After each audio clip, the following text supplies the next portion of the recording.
나랑 눈 안 맞으신 사람 있는데 끝까지. 자, 전사님 보세요.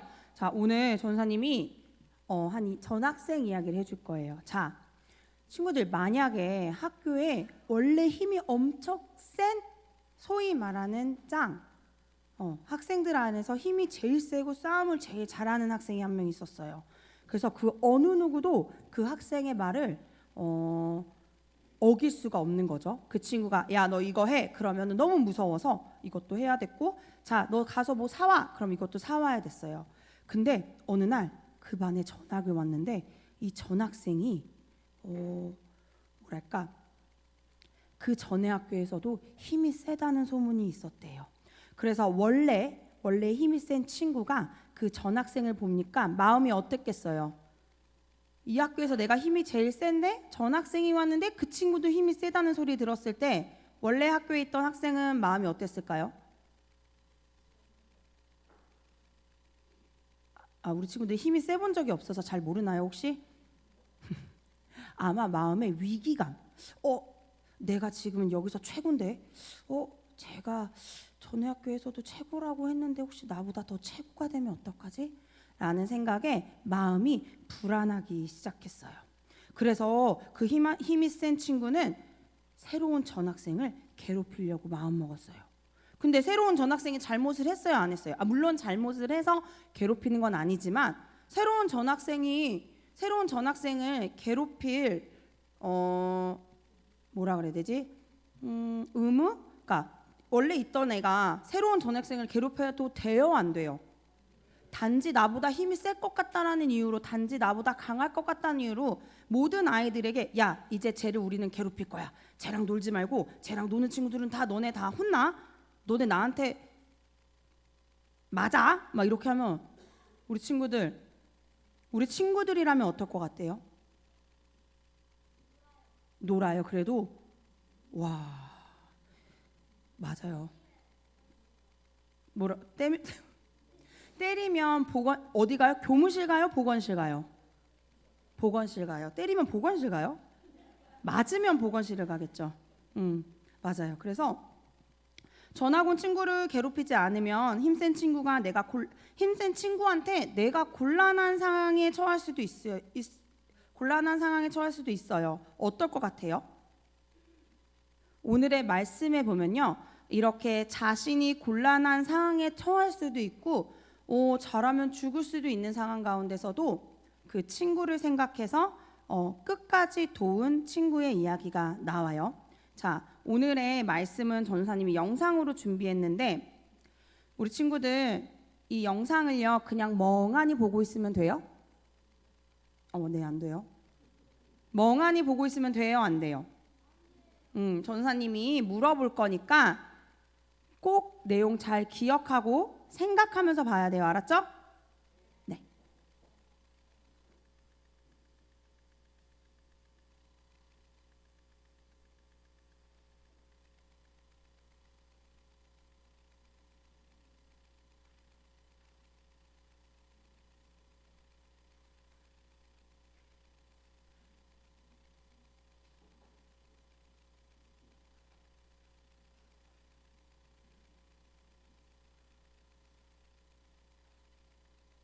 CBS 성경 동화 다윗과 요나단의 눈물.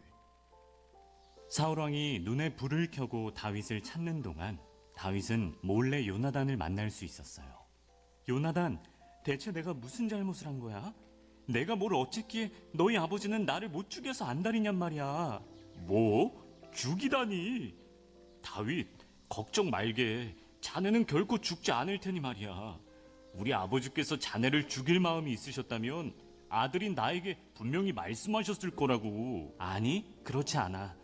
오히려 우리 둘이 친구 사이라서 너에게 아무 말씀 안 하실 가능성이 높아. 왕께서는 분명히 나를 죽이고 싶어 하셔. 결국 두 사람은 한 가지 방법을 생각해냈어요. 마침 다음 날부터 이스라엘 왕궁에서는 큰 잔치가 열리기로 돼 있었는데 그 잔치에 다윗이 일부러 참석하지 않기로 한 거죠. 사울왕의 반응을 보기 위해서요. 다윗, 자네는 잔치가 열리는 동안 내가 알려주는 큰 바위 뒤에 숨어 있게. 내가 바위 쪽으로 화살을 쏜 다음 한 아이에게 화살을 주워오게 시킬 거거든.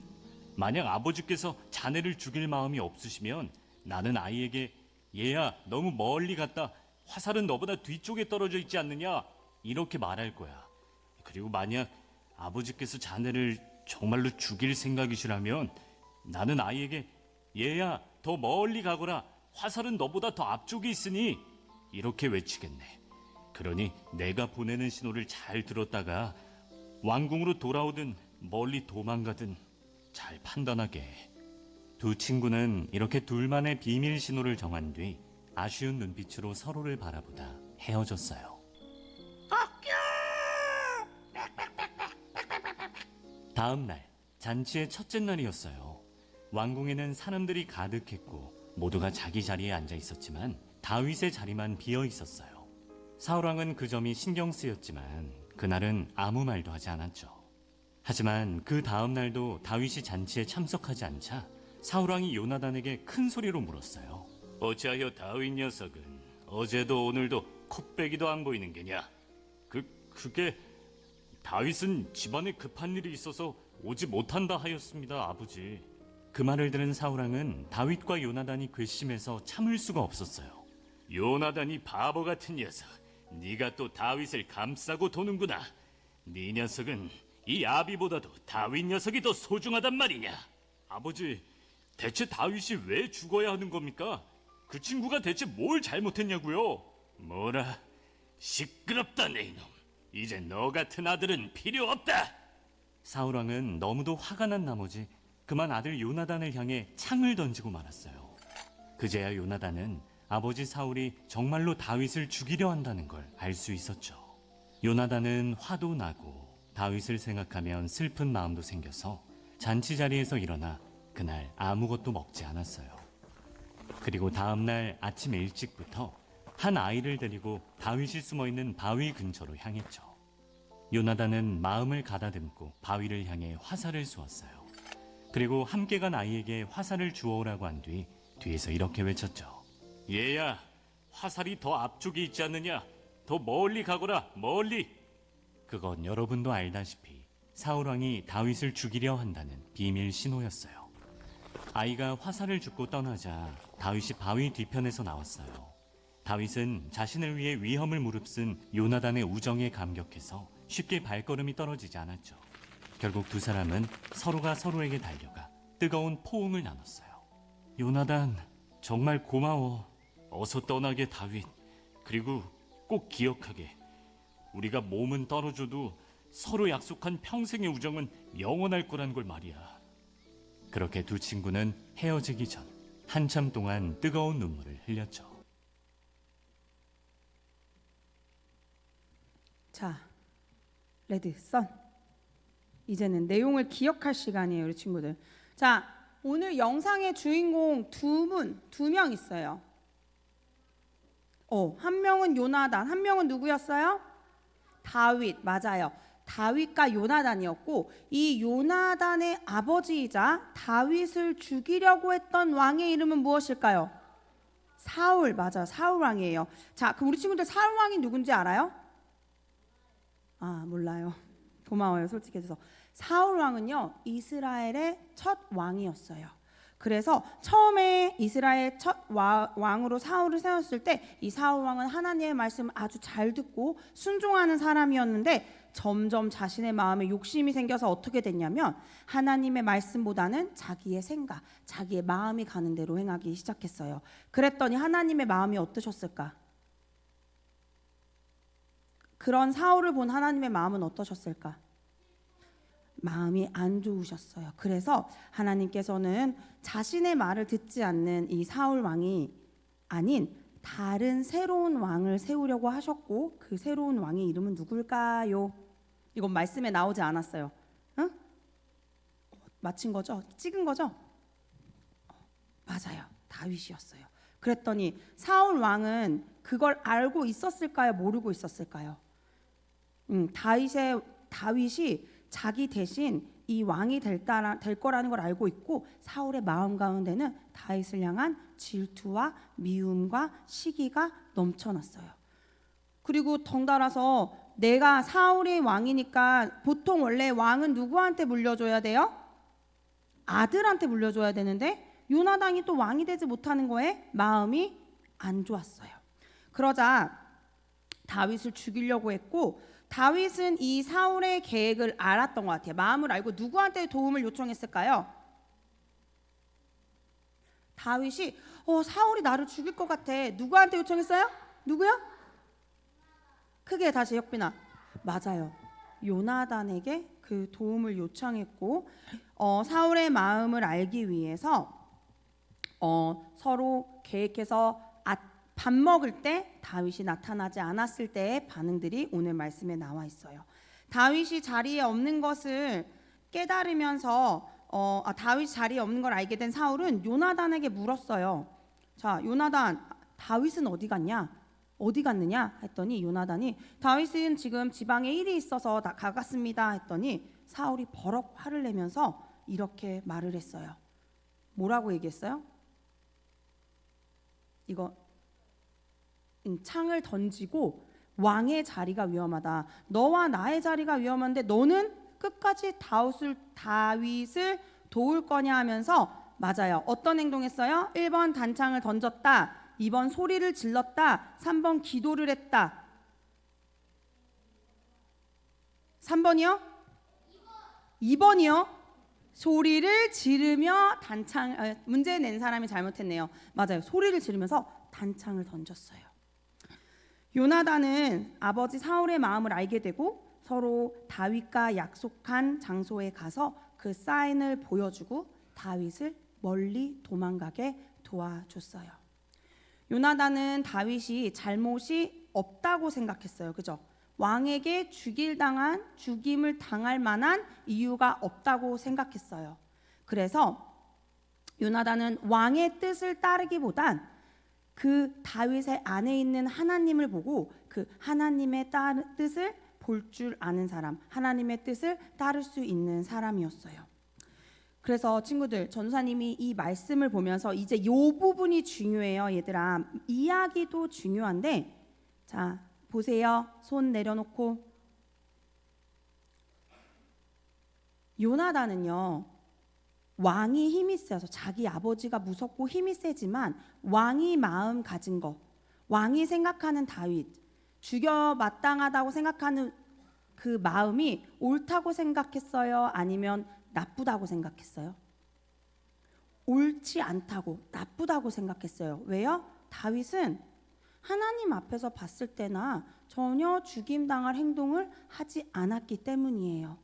그래서 요나단은 힘이 센 아버지의 말을 듣기보다는 그 안에서 행하시는 하나님의 말씀을 따르기로 결정했어요. 근데 우리도요, 가끔 아까 전도사님이 초반에 그 도입부의 예를 들었던 것처럼 가끔 세상에서 힘이 센 사람이 말할 때, 가끔 세상이 우리에게 말할 때 다른 사람들이 다 이렇게 생각하고 다른 사람들이 다 이렇게 하니까 우리 안에 있는 하나님의 말씀을 보기보다는 세상을 바라보거나 세상에 힘이 센 사람을 말하는 것을 따라갈 때가 있어요. 그죠? 심지어 전도사님도 가끔 할 때가 있어요. 그럼 그럴 때 우리 친구들, 오늘의 말씀을 듣고는 우린 이제 무엇을 선택해야 돼요? 세상 사람들이 말하는 거, 힘이 센 사람이 말하는 거를 선택해야 돼요? 아니면 우리 안에서 말씀하시는 하나님의 말씀을 따라가야 돼요? 우리 친구들 누구의 말씀을 따라갈 거예요? 하나님의 말씀을 따라가는 거예요. 아무리 힘이 센 사람이 너 그렇게 하지 마, 너 이렇게 해야 돼, 내 말을 들어야 돼. 근데 그 말씀이 하나님의 말씀이 아니라면 우리는 순종하면 안 되는 거예요. 그래서 전도사님은요, 우리 친구들이 어떠한 상황에서도 어떠한 환경 가운데서도 하나님의 말씀을 듣고 그 하나님의 말씀을 선택하여 살아가는 동호교회 친구들이 되었으면 좋겠어요. 누구의 말씀을 선택해야 돼요? 말씀을 선택하는 우리 동호교회 친구들이 되기를 축복합니다. 믿음으로 환대하는 삶 시리즈, 오늘은 요나단의 환대에 대해서 말씀을 전하겠습니다. 오늘 주인공 요나단은 어떤 사람입니까? 이스라엘의 초대 왕에게는 사울에게는 4명의 아들과 딸 둘이 있었습니다. 요나단은 그 사울 왕의 장남으로 왕위 계승 서열 1위인 왕세자입니다. 요나단은 다윗보다 그래서 학자들은 10살 정도 많은 것으로 보고 있습니다. 뭐 아까 그 영상에서는 친구처럼 나오지만 사실은 10살 정도 나이가 많습니다. 특별히 또 요나단은 왕자이지만 전쟁에 능한 장군입니다. 특히 블레셋에게 왕자 요나단은 공포의 대상이었습니다. 사무엘상 14장 15절에 보면 요나단이 이제 침공하면 일어나면 들에 있는 진영과 모든 백성들이 공포에 떨었고 부대와 노략군들도 떨었으며 땅도 진동하였으니 이는 큰 떨림이었더라. 요나단은 큰 용사였습니다. 무엇보다 왕자 요나단은 하나님을 경외하는 사람이었습니다. 전쟁에 나갈 때마다 하나님께 기도했고 하나님을 의지하며 싸우는 믿음의 사람이었습니다. 여호와의 구원은 사람의 많고 적음에 달리지 아니하였노라. 요나단은 늘 하나님을 붙들고 사는 사람이었습니다. 이런 모든 것들을 종합하여 보면 요나단은 하나님을 경외하는 자요, 이스라엘의 대적이 두려워하는 싸움에 능한 장수요, 사울 왕의 장남으로서 나무랄 데 없는 사울 왕의 후계자였습니다. 그런데 어느 날 이스라엘의 혜성 같은 소년 장수가 등장합니다. 바로 블레셋의 거인 골리앗을 무너뜨린 베들레헴 출신의 목동 바로 다윗입니다. 온 나라가 다윗에게 열광했고 나라가 위기에 처했을 때 혜성처럼 등장하여 나라를 구한 다윗을 모두 좋아했습니다. 사울 왕도 처음에는 다윗이 필요했고 또 다윗을 사랑했습니다. 그래서 자신의 딸을 주겠다고 사위로 삼겠다고 제안을 합니다. 당연히 모두가 사랑하는 다윗을 요나단도 다윗을 사랑합니다. 성경에 보면 요나단은 다윗을 나이 차이가 꽤 있었지만 서로의 아름다움과 용맹스러움, 나라를 사랑하는 그런 충성심에 반해서 서로 마음이 통했고 우정을 쌓아갑니다. 사무엘상 18장 1절에 보면 요나단의 마음이 다윗의 마음과 하나가 되어 요나단이 그를 자기 생명같이 사랑하니라 라고 기록하고 있습니다. 근데 모든 사람이 다윗을 사랑하는 데서 문제가 생기기 시작했습니다. 모든 사람이 사랑한다고 해서 다 사랑하는 것은 아닙니다. 이스라엘의 최고 권력자 사울 왕의 눈에 다윗이 거슬리기 시작한 것입니다. 모두가 사랑하는 다윗을 경계의 눈으로 바라보다가 점차 적대하기 시작합니다. 환대의 반대말은 적대라고 했습니다. 상대를 적으로 바라보는 것입니다. 그리고 시간이 지나면서 사울 왕은 다윗을 죽도록 증오하기 시작합니다. 모든 사람이 사랑하는 이스라엘의 모든 사람이 사랑하는 사람이었지만 단 한 사람 사울은 죽도록 미운 사람이 다윗이었습니다. 아이러니하게도 사울이 다윗을 대적하는 이유는 다윗의 선함 때문이었습니다. 다윗의 하나님에 대한 믿음, 변함없는 왕에 대한 충성, 겸손하고 흠잡을 데 없는 인격과 성품, 그의 뛰어난 음악적 재능과 용맹스러움, 이 모든 것이 사울 왕의 눈에 거슬리는 것입니다.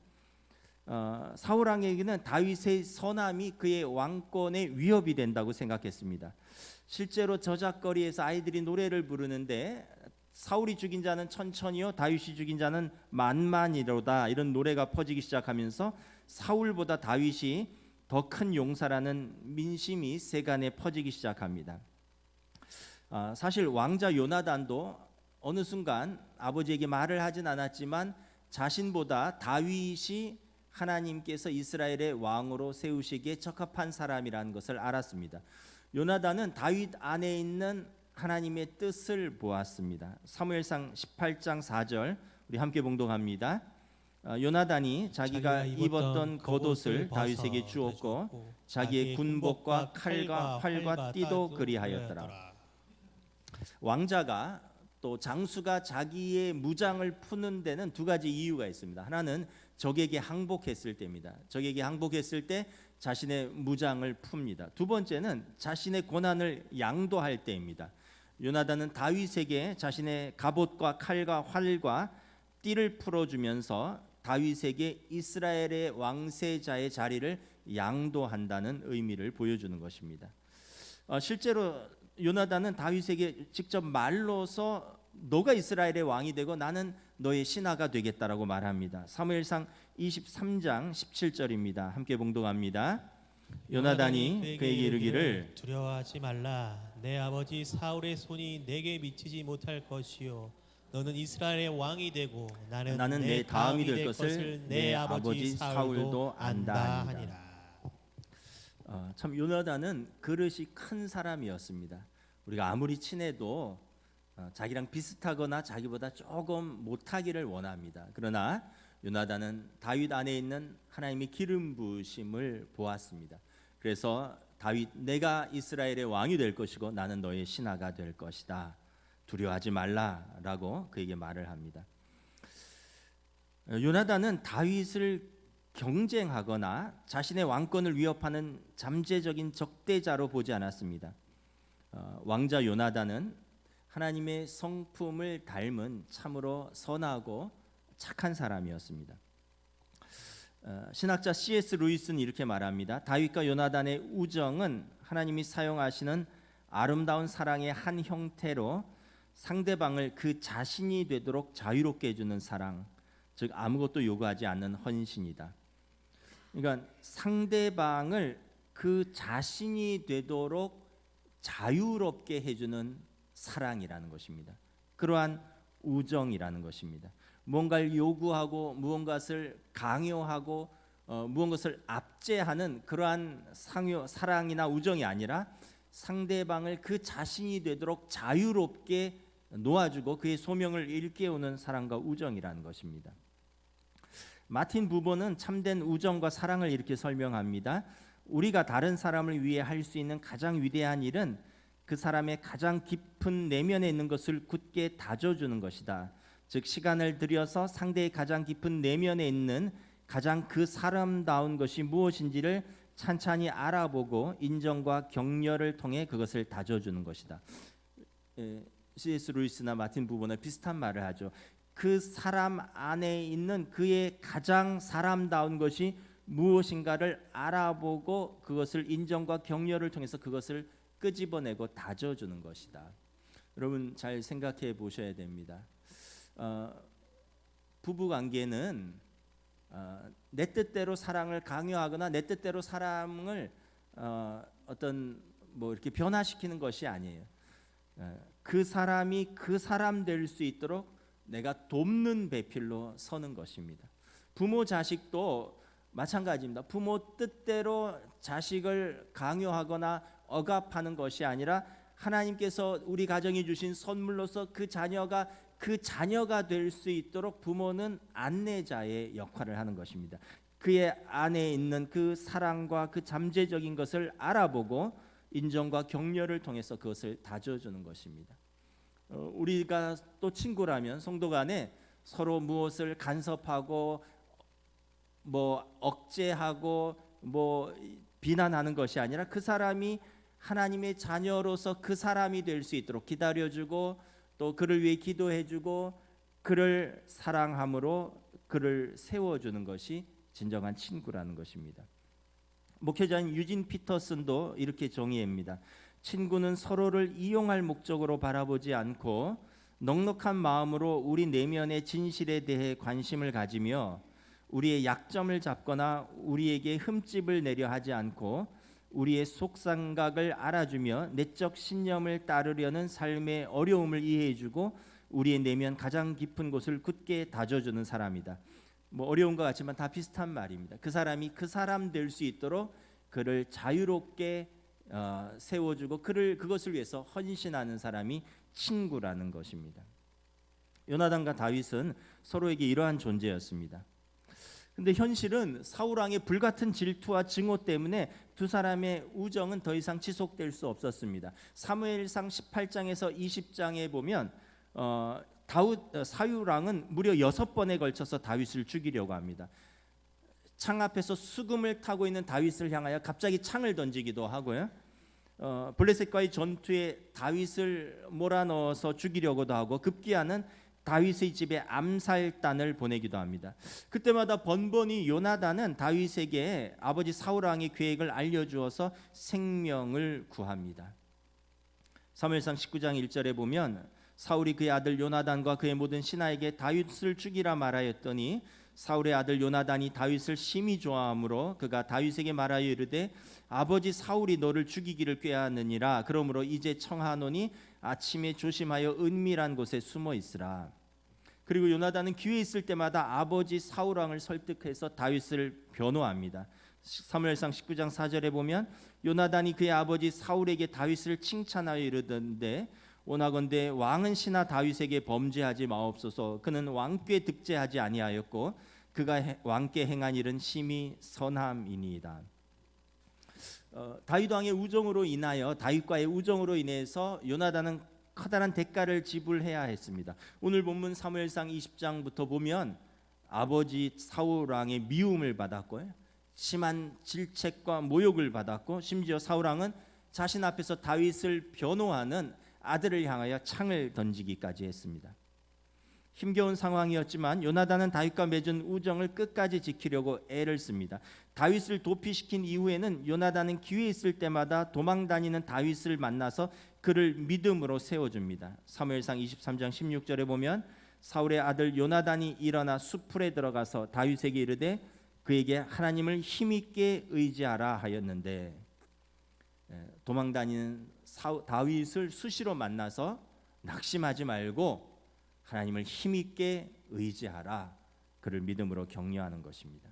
요나단은 믿음의 사람이었습니다. 아까 친구가 그 사람이 그 사람 될 수 있도록 그를 자유롭게 하도록 헌신한다 그랬는데 아무것도 하지 말라는 게 아니에요.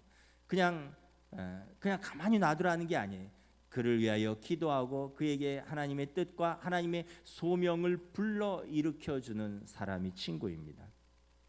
아마도 요나단이 없었다면 다윗은 자신의 소명을 포기하고 과거의 목동 생활로 되돌아갔거나 아니면 자신의 선의를 짓밟는 사울 왕에 대해서 복수의 칼날을 갈게 되었을 것입니다. 그러나 다윗은 이러한 잘못을 선택하지 않았습니다. 요나단의 우정을 받아들였습니다. 다윗과 요나단은 단순히 우정이 아니라 하나님 앞에서 맺어진 언약입니다.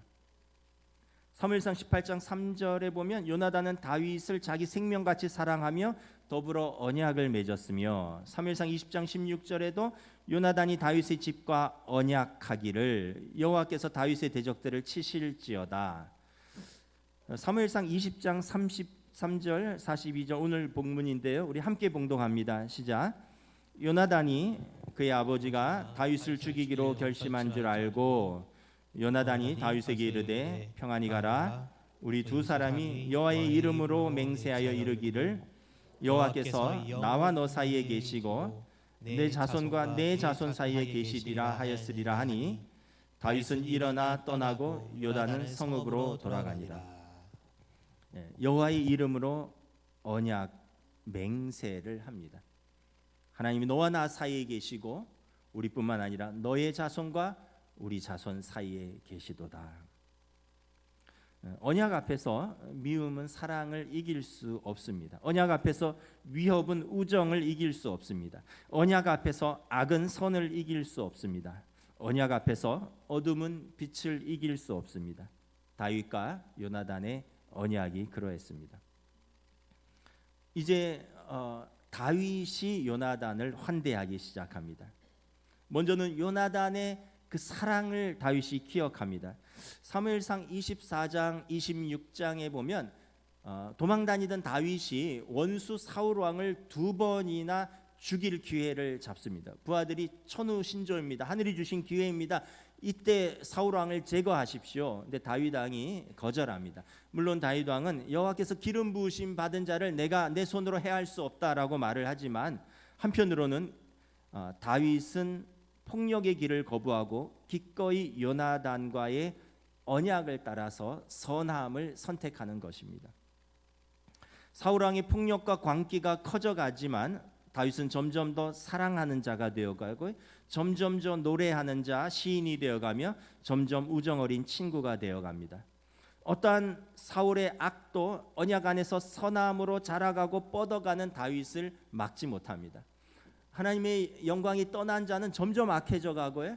하나님의 임재 안에서 언약을 붙들고 사는 사람은 상황과 환경과 관계없이 점점 더 아름다워져 가는 것을 보게 됩니다. 여러분, 상황과 환경은 항상 좋은 것이 아니에요. 항상 나빠요. 항상 우리에게 위협적입니다. 그러나 우리가 무엇을 선택하느냐에 따라서 우리는 더 나빠질 수도 있고요, 점점 좋아질 수도 있습니다. 상황과 환경 때문에 더 나빠졌다 하는 사람도 있고요, 상황과 환경 때문에 더 아름다워지는 사람이 있습니다. 사울 왕은 더 나빠졌고 다윗은 점점 더 아름다워져가는 하나님의 사람이 되는 것을 봅니다. 사무엘상 31절에 블레셋과의 길보아 전투에서 사울 왕과 세 아들이 한 번에 전사합니다. 다윗은 원수의 죽음 앞에 기뻐하지 않고 진심으로 추모합니다. 사무엘하 1장에 보면 이에 다윗이 자기 옷을 잡아 찢음에 사울과 그의 아들 요나단과 여호와의 백성과 이스라엘 백성이 칼의 죽음으로 말미암아 저녁 때까지 슬퍼하며 울며 금식하니라. 요나단을 위해서 슬퍼할 수는 있지만 사울 왕을 위해서는 기뻐할 수 있잖아요. 그러나 진심으로 자기가 섬겼던 왕에 대해서 그가 추모합니다. 사무엘하 1장 17절부터 20절은 죽은 사울 왕과 요나단을 위한 다윗의 조가입니다. 이스라엘아, 내 영광이 산 위에서 죽임을 당하였도다. 오라, 두 용사가 엎드러졌도다. 사울과 요나단이 생전에 사랑스럽고 아름다운 자이로니 죽을 때에도 서로 떠나지 아니하였도다. 오라, 두 용사가 전쟁 중에 엎드러졌도다. 요나단이 내 산 위에서 죽임을 당하였도다. 내 형 요나단이여, 내가 그대를 애통함은 그대가 내게 심히 아름다움이라. 그대가 나를 사랑함이 기이하여 여인의 사랑보다 더하였도다.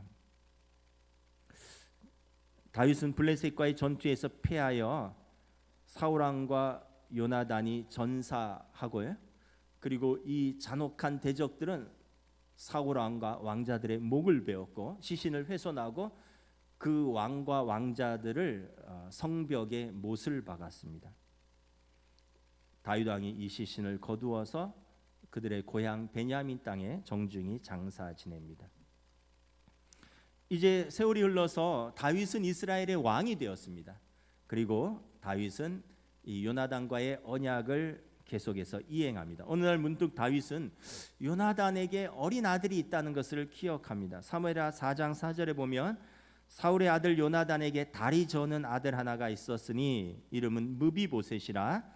전에 사울과 요나단이 죽은 소식이 이스라엘에게 올 때 그의 나이가 5살이었는데 그 유모가 안고 도망할 때 급히 도망하다가 아이가 떨어져 절게 되었더라. 할아버지 사울 왕과 아버지 요나단이 전쟁에 나가서 블레셋과의 전투에서 한날에 전사합니다. 그리고 그 끔찍한 소식이 성 안으로 정해지는데 왕과 왕자들의 목이 잘리고 성벽에 박히고 그리고 그들이 궁전으로 쳐들어온다는 것입니다. 더불어서 설상가상으로 이 기회를 틈타서 사울 왕에게 쫓기던 다윗과 400명의 게릴라군이 성 안으로 쳐들어올 수 있다는 소식을 접합니다. 그리하여 궁에 남아있는 사람들은 모두 살기 위해서 허겁지겁 도망을 치는데 무비보셋의 유모가 5살 된 왕자를 안고 급히 도망가다가 넘어지면서 아이를 놓치게 되고 아이가 떨어지면서 아이의 두 발목이 모두 부러졌습니다. 유모는 발목이 부러진 아이를 안고 요단 계곡 동쪽에 위치한 작은 마을로 황급히 도망쳤고 무비보셋은 제대로 된 치료를 받지 못하고 다리는 다시 걷지 못하는 장애를 갖게 된 것입니다. 무비보셋은 한때 위대했던 사울 왕가에 남아있는 유일한 후손이었지만 철저히 그 사실을 숨기고 살았습니다. 만일 그 사실이 알려진다면 그의 목숨이 위태로워지기 때문에 그렇습니다. 어쩌면 무비보셋은 5살 때부터 작은 산골 마을에 숨어 살면서 유모와 옛 하인들로부터 자신의 불행과 그 불행의 원인에 대한 이야기를 전해 들었을 것입니다. 다 다윗 때문이라는 것입니다. 다윗 때문에 그렇게 됐다라는 것입니다. 5살 때 일어난 할아버지와 아버지의 전사, 다윗 일행이 왕이 없는 궁전으로 쳐들어올 수 있다는 두려움, 갑작스러운 도망, 그 와중에 일어난 끔찍한 사고, 그로 말미암은 영구적인 장애, 그 사건으로 자신의 몸과 마음에 남겨진 상실과 상처는 모두 다윗 때문이라고 생각하면서 그 피해 의식을 곱씹으면서 살았을 것입니다. 그렇게 세월이 많이 흘러서 무비보셋은 사람들에게 잊혀지고 조용히 목숨을 부지하고 있는데, 어느 날 왕이 된 원수 다윗이 사울 왕의 손자여 요나단의 아들인 무비보셋을 찾는다는 소식을 전해 들었습니다. 사무엘하 9장 3절 13절 우리 함께 봉독합니다. 왕이 이르되 사울의 집에 아직도 남은 사람이 없느냐?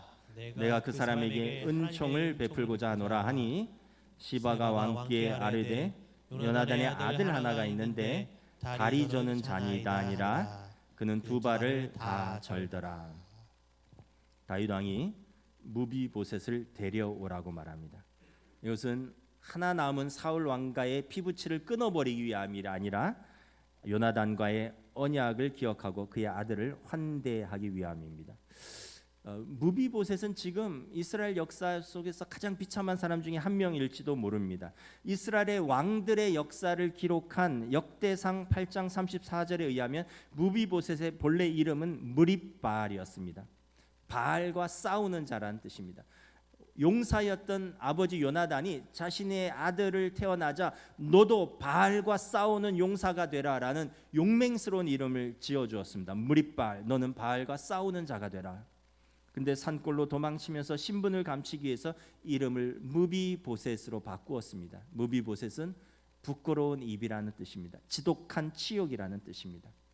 이스라엘의 왕세자의 아들로서 무립바알이라는 용맹한 이름을 버리고 지금은 살아남기 위해서 부끄러움이 가득한 입, 지독하고 치욕스러운 인생이라는 이름을 가지고 조용히 숨어 살고 있는데, 다윗이 그 무비보셋을 부른 것입니다. 그리고 그에게 은총을 베풀겠다고 말합니다. 사무엘하 9장 7절 함께 봉독합니다. 다윗이 그에게 이르되 무서워하지 말라. 내가 반드시 내 아버지 요나단으로 말미암아 내게 은총을 베풀리라.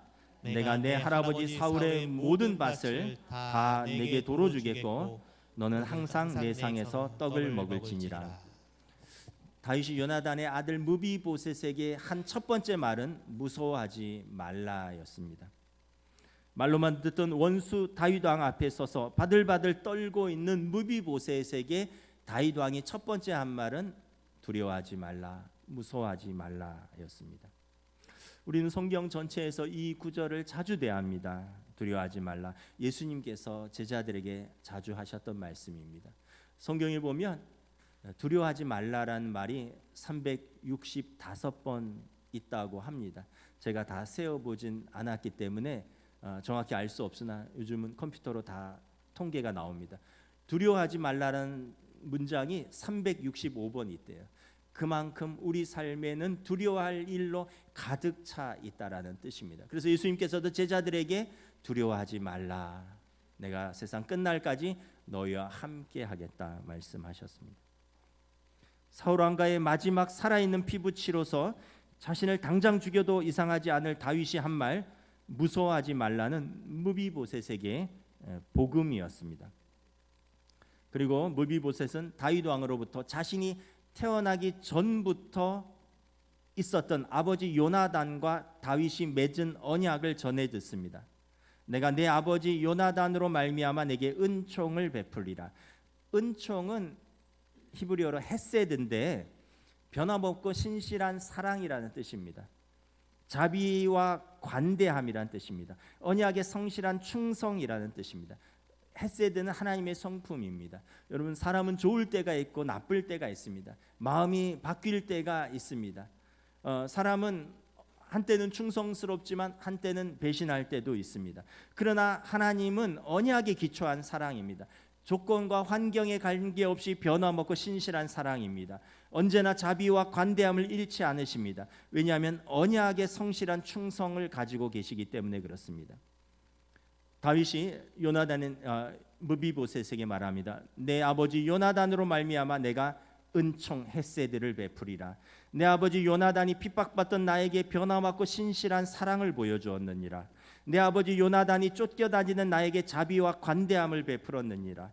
내 아버지와 내가 마지막에 헤어지기 전에 서로의 가족을 돌보겠다고 하나님의 앞에서 맺은 그 언약에 대해 내가 지금 충실하겠노라 라고 무비보셋에게 고백하는 것입니다.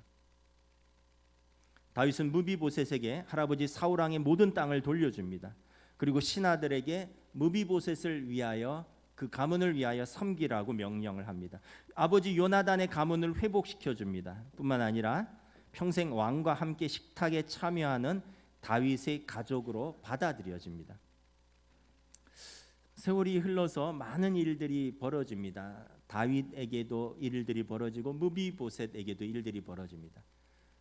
사무엘하 16장에 보면 왕자 압살롬이 난을 일으킵니다. 아버지 다윗 왕에게 반역을 해서 예루살렘 궁전에서 다윗을 추격합니다. 도망가는 다윗에게 누가 와서 이야기를 합니다.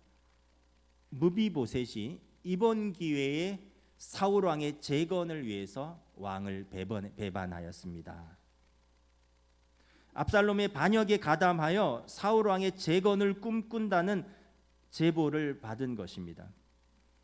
사무엘하 19장에 다윗 왕이 압살롬의 난을 진압하고 궁으로 환궁합니다. 그리고 무비보셋을 부릅니다.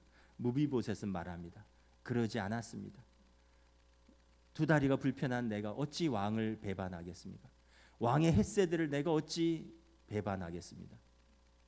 다윗 왕은 사람들을 불러서 대질 신문하거나 그를 문초해서 그의 죄악을 따지거나 그러지 않습니다. 그냥 요나단을 인정해 줍니다. 그의 변명을 믿어주고 아무것도 따지지 않습니다. 다윗은 끝까지 무비보셋에게 은혜를 베풀므로 요나단과의 언약을 지키는 언약의 신실한 사람이었습니다. 요나단이나 다윗이나 자신의 감정과 생각보다 중요한 것, 자신을 둘러싼 상황이나 환경보다 중요한 언약을 붙들고 산 사람들입니다. 우리는 언약보다 내 생각이 더 중요하고 내 감정이 중요합니다. 나를 둘러싼 상황과 환경과 문제가 언약보다 더 중요합니다. 그러나 이 두 사람은 언약이 더 중요했습니다. 하나님께서 그 백성들에게 당신의 언약을 따라 환대했듯이 요나단과 다윗은 언약을 따라 서로를 환대한 사람입니다. 하나님께서 우리가 죄인 되었을 때 그리스도께서 우리를 위하여 죽으심으로 하나님께서 우리에 대한 자기의 사랑을 확증하셨듯이 우리의 죄인임에도 불구하고 하나님의 언약을 지키셨듯이 다윗과 요나단은 그리고 그의 아들들에게 서로의 조건과 환경에 관계없이 언약의 충실함을 보여준 하나님의 사람들이었습니다. 항상 환대는 하나님으로부터 시작됩니다. 환대하시는 하나님, 하나님께서 요나단을 환대하셨습니다. 불순종하는 사울을 기름 부으심을 하나님께서 끊어버리셨습니다. 하나님이 영이 그를 떠났고 사울의 가문은 망했지만 요나단을 통해서 무비보셋을 통해서 사울의 가문이 이어집니다. 사울과 요나단, 무비보셋으로 그 가문이 끊어지지 않고 이어집니다. 또한 하나님께서 다윗을 환대하십니다. 사무엘하 7장 8절 16절 말씀인데요. 함께 봉독합니다. 그러므로 이제 내 종 다윗에게 이와 같이 말하라.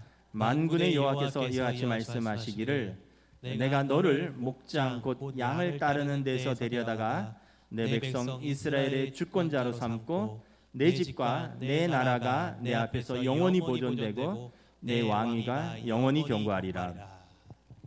언약에 충실한 다윗 왕가에 하나님께서 언약을 세워주십니다. 이스라엘의 영원한 왕이 너의 집에서 나올 것이다. 그 증거로 다윗 왕의 후손으로 만왕의 왕 만군의 주 메시아 예수께서 오셨습니다. 마태복음 1장 1절에 보면 아브라함과 다윗의 자손 예수 그리스도의 세계라. 여러분, 하나님과 우리는 언약을 맺은 백성입니다. 먼저 어쩌면 우리 부모님을 통해서 우리가 믿음의 언약으로 하나님의 자녀가 되었을 수도 있습니다. 또 우리를 통해서 우리 가문의 믿음의 언약이 시작되었을 수 있습니다. 우리는 이 언약을 지켜나가며 우리의 자녀 손들이 하나님 앞에서 이 언약 위에 바로 서도록 기도해야 될 책임이 있습니다. 항상 문제는 일어난다고 그랬습니다. 항상 상황과 환경은 바뀐다고 했습니다. 우리 부모님들이 돌아가셔도 우리 세대가 가도 다음 세대가 일어나서 하나님 앞에 그 언약의 세대로 서야 할 것입니다. 하나님께서는 그 언약에 충실하겠다고 말씀하셨습니다. 그러므로 이제 우리가 언약에 응답하느냐는 우리의 자세인 것입니다. 부모님의 세대, 우리 세대, 우리 자녀의 세대, 어느 세대에 이 언약이 끊어지지 않기를 우리가 기도하며 하나님 앞에서 살아나가야 되는 사람들인 것입니다. 언약을 지키는 사람들에게 축복이 있습니다. 말씀을 마치겠습니다. 하나님께서 우리에게 은총, 헤세드, 변함없는 사랑, 충성스러운 언약을 먼저 베푸셨습니다. 예수 그리스도께서 하나님의 언약, 우리를 향한 최고의 환대이십니다. 요한복음 15장에 예수께서 제자들을 친구라 부르시고 친구를 위해서 십자가에서 목숨을 내어 주셨다 말씀하셨습니다. 우리도 예수님의 제자요 친구로서 하나님을 경외하고 우리에게 주신 사람들에게 은총, 그 헤세드를 베풀며 살아가는 언약의 백성이 되기를 우리 주님의 이름으로 축복합니다. 우리 함께 찬양하시겠습니다.